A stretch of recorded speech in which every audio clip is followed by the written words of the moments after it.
नमस्कार. आज दोन्ही हात जोडून नमस्कार करण्याचं कारण मला असं वाटायला लागलंय की आता आपलं काम थांबवावं लागावं अशी स्थिती आली आहे.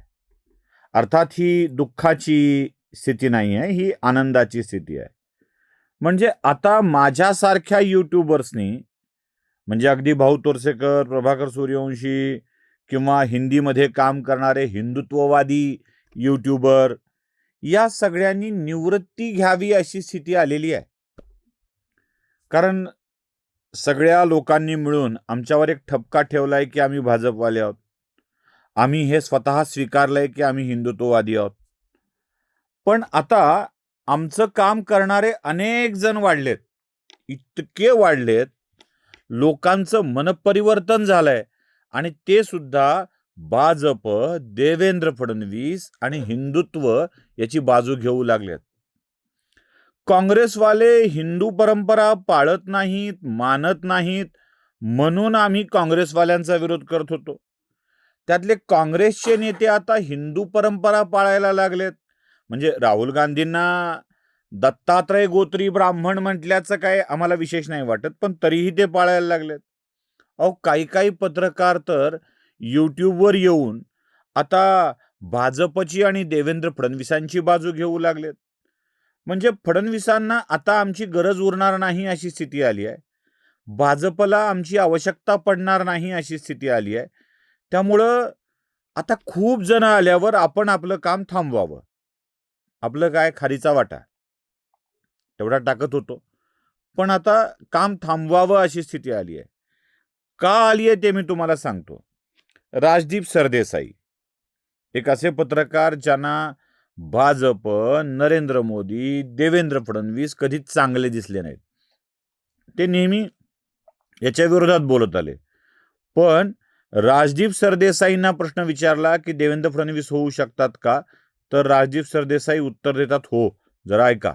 देवेंद्र फडणवीस भविष्यात भारताचे पंतप्रधान होऊ शकतील किंवा त्या रेसमधले कॅन्डिडेट असतील असं तुम्हाला वाटतं का? विनायक, तुम्ही पण होऊ शकता. कोणाला माहिती, जिंदगी सफर है सुहाना, यहाँ कल क्या हो किसने जाना. पण नक्की देवेंद्र फडणवीसनी जर चांगलं काम केलं 10 वर्षात, कुठे ना कुठे लोकांच्या जीवनात जर तुम्ही एक फरक आणू शकला, तर नक्की तुम्ही होऊ शकता. He has edge on his side, he has RSS on his side. These are all advantages. पण जर तुम्ही हा प्रश्न मला 2000 साली विचारला असता, will Narendra Modi be the next prime minister, I would say no way. Pramod Mahajan is आहे, सुषमा स्वराजांचं नाव पुढे आहे त्यांच्या, पण ते शेवटी नरेंद्र मोदी झाले ना. भविष्यात काय होणार ह्याच्यावरती आपण जास्त लक्ष देऊ नये. पण Devendra Fadnavis has an opportunity to build a Maharashtra model. पाहिलं मंडळी, एवढ्यावर काम नाही भागत. मी तुम्हाला निखिल वागडेंचा एक व्हिडिओ दाखवणार आहे. आता निखिल वागडे म्हटल्यावर तर तुम्ही म्हणजे काय गंगेत घोडे नाले. म्हणजे अगदी आपण कुंभमेळ्याच्या पावन पर्वावर त्रिवेणी संगमावर स्नान करायला मिळावं, संगम नोजला जाऊन ते 5-10 डुबक्या मारता याव्यात आणि पवित्र होऊन बाहेर पडावं, अशी स्थिती निखिल वागळेंची ही वाक्य ऐकल्यावर मला वाटायला लागली.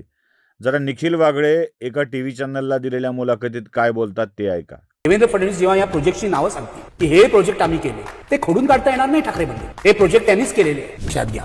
एक गोष्ट मात्र आपण बोलली पाहिजे आणि जी नमूद करायला पाहिजे, नाहीतर भाजपवर सुद्धा अन्याय होईल, की गेल्या 10 वर्षामध्ये मुंबईमध्ये जे प्रोजेक्ट आले, मेट्रो ट्रेन किती लेट झाली होती काँग्रेसच्या काळामध्ये 2014 पर्यंत. ही मेट्रो मुंबईमध्ये 10 वर्षापूर्वी यायला पाहिजे होती. तर हे सगळे प्रोजेक्ट म्हणजे अटल सेतू असेल किंवा आता हा सुरू केला कोस्टल रोड उद्धव ठाकरेंनी सुरू केला, हे सत्य, पण पूर्ण केला. किंवा इतरही आता काय विमानतळ, नव्या मुंबईचा विमानतळ झालेला आहे, पण एका पद्धतीची डेव्हलपमेंट आहे. त्याला फंड्स केंद्राने दिले, हे बरोबर आहे, पण केंद्रामध्ये पाठपुरावा कोणी केला? देवेंद्र फडणवीस. हे श्रेय त्यांना द्यायला पाहिजे. बरं, वागळे हे पहिल्यांदा बोललेले नाही आहेत. याच्या आधी एकदा वागळेंनी असंच विधान केलेलं आहे, तेही ऐका. फडणवीस अत्यंत अभ्यासू, कर्तृत्ववान आहे, लक्षात घ्या. माझं शब्द लक्षात घ्या. भारतामध्ये मोदींनंतर भाजपचे जे भावी नेते म्हणून आहेत त्याच्यामध्ये देवेंद्र फडणवीसांचं नाव घेतलं जातं. म्हणजे मोदी मला वाटत नाही रिटायर होतील 2029ला, पण समजा मोदी गेले कधी नंतर, म्हणजे रिटायर झाले किंवा काय जे, तर अमित शाह होतील किंवा आदित्यनाथ होतील असं म्हणतायत. पण RSSला देवेंद्र फडणवीस पुढे जायला हवे. ओके. आणि तो अधिकाऱ्यांना बरोबर मॅनेज करतात, ते सर्व करतात. इमेज चांगली आहे. देवेंद्र फडणवीस भाजपमधला कर्तृत्ववान माणूस आहे. ऐकलं? पटली खात्री? म्हणजे राजदीप सरदेसाई कौतुक करतायत, निखिल वागळे कौतुक करतायत, मग आता आमची काय गरज पडणार आहे? आणि जे कौतुक करत नाहीत, सातत्यानं भाजपची फडणवीसांची ठासतात, त्यांना फडणवीस इंटरव्ह्यू देतात. राजू परुळेकर हो आपले. त्यामुळं फडणवीसांनी इंटरव्ह्यू दिल्यावर राजू परुळेकर पुन्हा एकदा एक इंटरव्ह्यू झाला की काही दिवस त्यांची बाजू लावून धरतील. त्यामुळं आता आमची फारशी गरज पडेल असं वाटत नाही.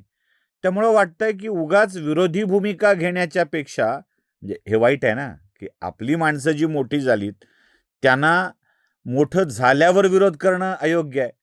त्यामुळं सुखानं निवृत्ती स्वीकारावी आणि आपण हरिभजनात लीन व्हावं असं वाटायला लागलंय. काय ईश्वरी चमत्कार असतो बघा, माणसं एकेकांचा बदल कसा होतो. बरं, अजून एक, हे समर्थनार्थ बोलत असताना काँग्रेस नेत्यांना होत असलेली उपरती, हे तर माझ्यासाठी अजून आश्चर्यकारक आहे.